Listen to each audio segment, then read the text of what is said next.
Hi, I'm Alan Collinsworth, and welcome to Corridor 39. Today's program is the first of a two-part series about the Kurds, Turkey, and the regional power balance.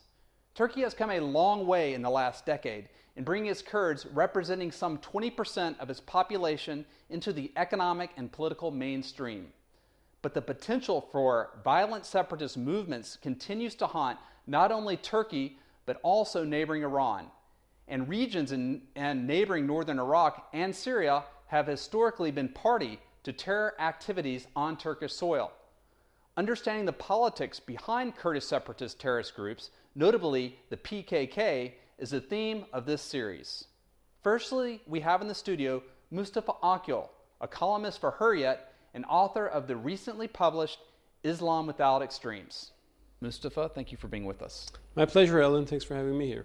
In response to the escalating attacks of the PKK in Turkey, Prime Minister Erdogan recently came forward and said that Turkey will get tougher on its war on terror and that the state is showing patience because of Ramadan. So Ramadan will be finishing in several weeks' time, and there's a short vacation period. After that, what is the Turkish response going to be? Well, I think it's, first of all, helpful to maybe explain why the Prime Minister came to this point. The Prime Minister and the incumbent AKP, Justice and Development Party, initiated this Kurdish opening, in 2009. And of course, there's a history behind that as well. So they began some reforms in 2005 as well. So they presumed that the more Turkey democratizes, the more Turkey gives rights and freedoms to its Kurdish citizens, as it should. They thought, violence would just be minimized. Because they thought, PKK has some demands, some of them are acceptable demands, and if you just make more and more openings, democratic, reforms, the need for violence on the PKK side would be diminished. That was their hope, at least.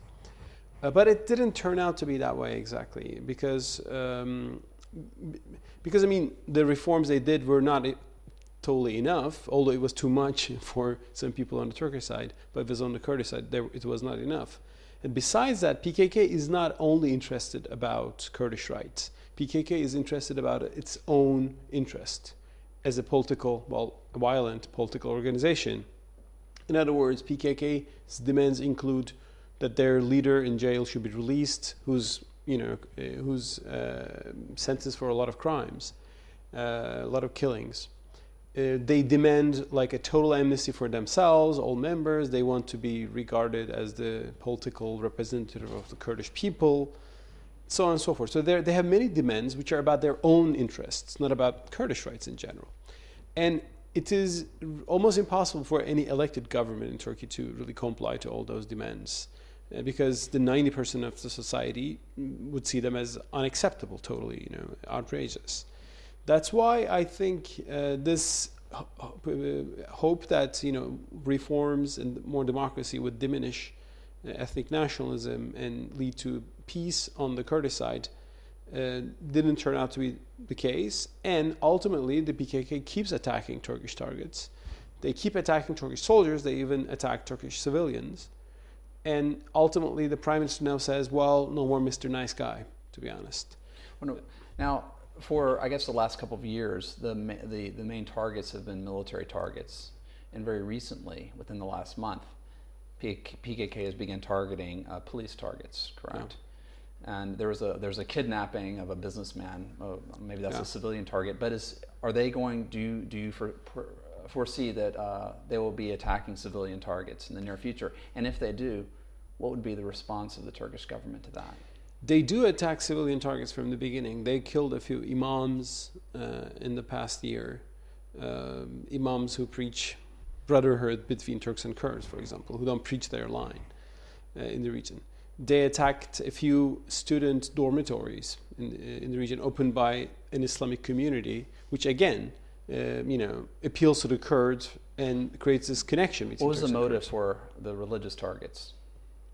Because they see religion, they're trying to create their own religious arguments, but they see religion as a potential threat to Kurdish nationalism because religion downplays ethnic nationalism.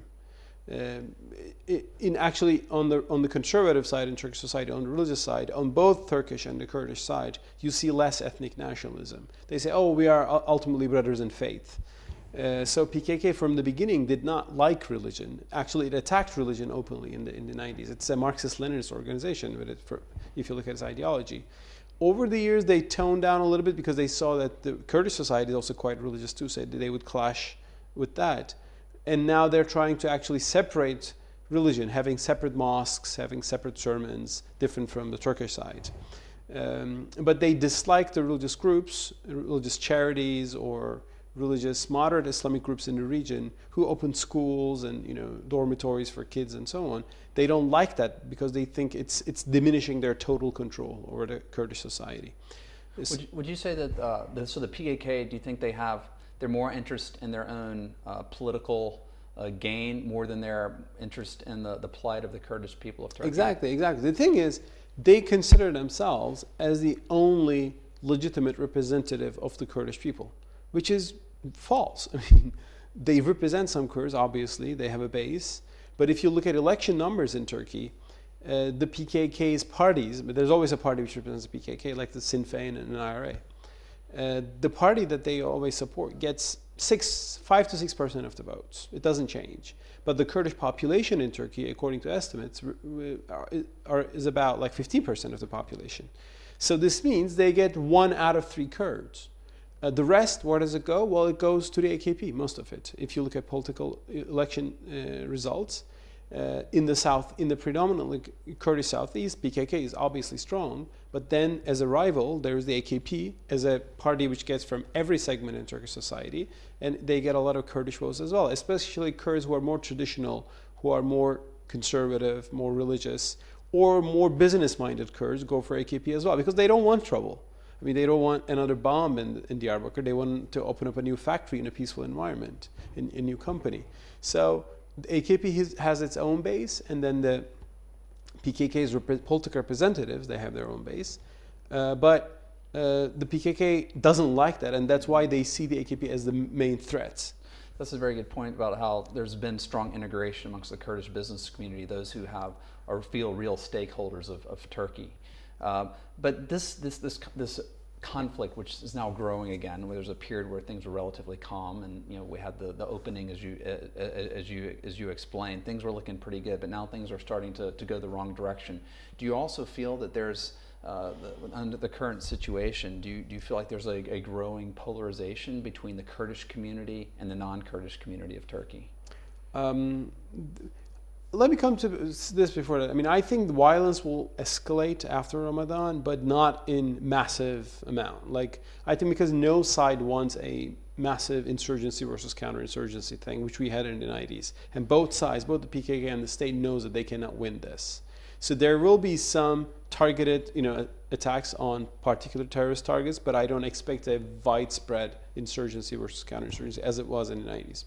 To come back to your question, which is very important, is there now a tension between Turks and Kurds? Because This is an important question, because until now, the tension has been between Kurdish nationalists and the state. It was not exactly an ethnic violence. I mean, there are many neighborhoods in Istanbul or elsewhere where you have Kurds and Turks living together, and so this is, in a sense, a very integrated society in that perspective. But lately, I mean, because of this ongoing violence, there is some rising nationalism on the Turkish side, which has some anti-Kurdish, rhetoric, and on the Kurdish side, there is a growing, lack of sympathy, I would say, or a growing dislike toward the Turks in general. Although this is still very limited, although this is still containable. I mean, we have never seen a case of people on the streets attacking each other because they're Turks and Kurds. That never happened in Turkey. It happened between Sunnis and Alevis. That's a different thing. That's a religious distinction.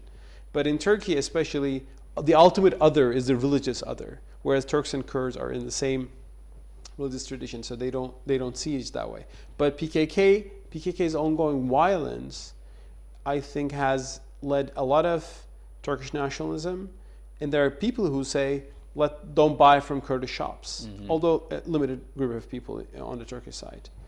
So my concern is that in the long run, if this conflict goes on like this, there will be more and more ethnic nationalist tendencies on both sides, and that can bring us to dangerous results. But I don't think we are on the brink of such an ethnic clash in Turkey. Can you get a little more detail about the mechanics of how these Kurdish terrorist operations work? Now, it's not PKK or the Kurdish militant groups. It's not specifically a Turkish phenomena. And in fact, in Iran, there's something called PJAK, which is the Iranian equivalent of PKK, correct? Yeah. And the operations of both organizations are staged in the Kandil Mountains of northern Iraq. Yeah.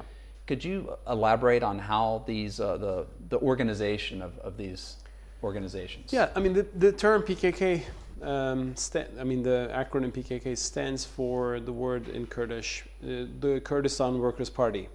So by Kurdistan they mean all Kurdistan, which includes southeastern Turkey, northern Iraq, part of Syria, and a little maybe part of Iran. So, and actually when the PKK came out in the beginnings in the 80s, they were claiming to fight for a unified independent Kurdistan, which would include all these different zones.